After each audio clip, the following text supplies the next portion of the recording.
ప్రముఖ సినీ జానపద నేపథ్య గాయకులు వడ్డెపల్లి శ్రీనివాస్ కన్నుమూశారు. సికింద్రాబాద్ పద్మారావు నగర్లో తన నివాసంలో శ్రీనివాస్ తుదిశ్వాస విడిచారు. గత కొంతకాలంగా అనారోగ్యంతో బాధపడుతున్న ఆయన గురువారం ఉదయం చనిపోయారు.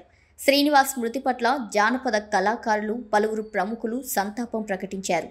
ఆయన కుటుంబ సభ్యులకు ప్రగాఢ సానుభూతి తెలిపారు. దాదాపు 100కు పైగా సాంగ్స్, ప్రైవేట్గా ఎన్నో ఫోక్ సాంగ్స్ ఆలపించారు ఆయన. 2012లో గబ్బర్ సింగ్ సినిమాలో గన్నులాంటి పిల్ల అనే పాటతో ఆయన ఫుల్ పాపులర్ అయ్యారు. ఆ పాటకి ఆయన ఫిల్మ్ఫేర్ అవార్డును అందుకున్నారు. గత కొంతకాలంగా అనారోగ్య సమస్యలతో బాధపడుతున్న ఆయన నేడు ఉదయం మరణించారు.